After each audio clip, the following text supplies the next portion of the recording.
28 या 29 जुलाई कब है गुरु पूर्णिमा? जानिए सही तिथि, शुभ मुहूर्त और महत्व। हिंदू धर्म में पूर्णिमा तिथि को अत्यंत पवित्र और शुभ माना जाता है। इस दिन गंगा सहित अन्य पवित्र नदियों में स्नान करने और दान पुण्य करने से विशेष फल प्राप्त होते हैं। वैसे तो हर महीने आने वाली पूर्णिमा का अपना महत्व होता है, लेकिन आषाढ़ माह की पूर्णिमा को सबसे अधिक पुण्यदायी माना गया है। इसी दिन गुरु पूर्णिमा का पर्व मनाया जाता है, जो आषाढ़ मास के शुक्ल पक्ष की पूर्णिमा तिथि पर पड़ती है। गुरु पूर्णिमा के दिन देवी देवताओं के साथ साथ गुरुजनों की पूजा का विशेष महत्व होता है। इस दिन को व्यास पूर्णिमा भी कहा जाता है, क्योंकि यह महर्षि कृष्ण द्वैपायन वेद व्यास की जयंती के रूप में मनाया जाता है। वेद व्यास जी को वेदों के संकलन और महाभारत जैसे महान ग्रंथ की रचना का श्रेय दिया जाता है। आइए जानते हैं कि वर्ष 2026 में गुरु पूर्णिमा कब मनाई जाएगी और इस दिन स्नान दान के लिए कौन कौन से शुभ मुहूर्त रहेंगे। गुरु पूर्णिमा 2026 की तिथि। आषाढ़ शुक्ल पक्ष की पूर्णिमा तिथि की शुरुआत 28 जुलाई 2026 को शाम 6:18 से शुरू होगी। यह तिथि 29 जुलाई 2026 को रात 8:05 तक रहेगी। उदया तिथि के अनुसार गुरु पूर्णिमा 29 जुलाई 2026 को मनाई जाएगी।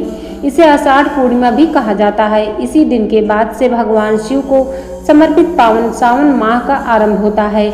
गुरु पूर्णिमा 2026 स्नान दान के शुभ मुहूर्त क्या हैं? ब्रह्म मुहूर्त सुबह 4:17 से 4:59 तक। लाभ उन्नति मुहूर्त सुबह 5:41 से 7:22 तक। अमृत मुहूर्त सुबह 7:22 से 9:04 तक। शुभ मुहूर्त सुबह 10:46 से दोपहर 12:27 तक। चर मुहूर्त दोपहर 3:51 से शाम 5:32 तक। लाभ मुहूर्त शाम 5:32 से 7:14 तक। इन समयों में स्नान और दान करना विशेष रूप से फलदायी माना जाता है। गुरु पूर्णिमा का महत्व। गुरुर् ब्रह्मा गुरुर् विष्णु गुरुर्देवो महेश्वरा गुरु साक्षात परब्रह्म तस्मै श्री गुरुवे नमः। जीवन में सही दिशा और सफलता का मार्ग गुरु के ज्ञान से ही प्राप्त होता है। गुरु वह होते हैं जो अपने अनुभव और शिक्षा से शिष्य का मार्गदर्शन करते हैं और उसे अज्ञानता से ज्ञान की ओर ले जाते हैं। इसलिए गुरु पूर्णिमा का दिन अपने गुरु के प्रति सम्मान और आभार व्यक्त करने का विशेष अवसर होता है। इस दिन शिष्य अपने गुरु की पूजा करते हैं, उनका आशीर्वाद लेते हैं और गुरु दक्षिणा अर्पित करते हैं। मान्यता है कि यदि किसी व्यक्ति की कुंडली में गुरु से संबंधित दोष हों तो इस दिन स्नान दान करने के साथ साथ गुरुजनों की सेवा और पूजा करने से शुभ फल प्राप्त होते हैं और गुरु की कृपा बनी रहती है। पितृ दोष से पाना है छुटकारा तो गुरु पूर्णिमा पर आजमाएं ये 7 सरल और असरदार उपाय। नंबर 1, पवित्र नदी में स्नान कर तर्पण करें। गुरु पूर्णिमा के दिन सुबह जल्दी उठकर किसी पवित्र नदी या तालाब में स्नान करें, वहां पितरों के लिए तर्पण करें। ऐसा करने से पूर्वजों की आत्मा को शांति मिलती है और उनका आशीर्वाद घर पर बना रहता है। नंबर 2, पीपल के पेड़ के नीचे दीपक जलाएं। पीपल को पितरों का वास स्थान माना जाता है। इस दिन पीपल के पेड़ के नीचे सरसों के तेल का दीपक जलाएं और उसमें जल भी चढ़ाएं। यह उपाय पितृ दोष को शांत करने में मदद करता है। नंबर 3, ब्राह्मण को भोजन कराएं और दक्षिणा दें। कहते हैं ब्राह्मण को भोजन कराना पूर्वजों को तृप्त करने के बराबर होता है।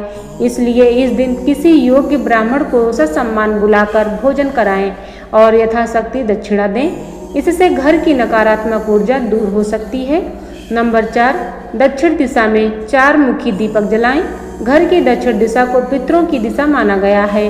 इस दिन वहां 4 मुखी दीपक जलाना बहुत शुभ होता है। इससे पितृ दोष शांत होता है और घर में सकारात्मकता का वास होता है। नंबर 5, जरूरतमंदों को दान करें। जो व्यक्ति जीवन में कष्ट झेल रहे होते हैं उन्हें सहायता देना हमेशा फलदायी माना गया है। इस दिन किसी जरूरतमंद को कपड़े, अनाज या भोजन दान करें। ऐसा करने से पूर्वज प्रसन्न होते हैं और उनके आशीर्वाद से जीवन की रुकावटें दूर हो सकती हैं।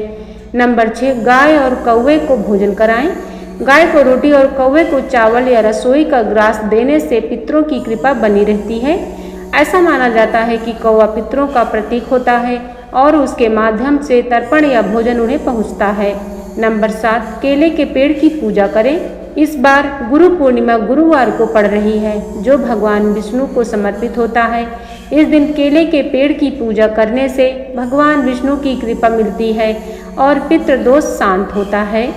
आप सभी भक्तों को गुरु पूर्णिमा की हार्दिक शुभकामनाएं। धन्यवाद।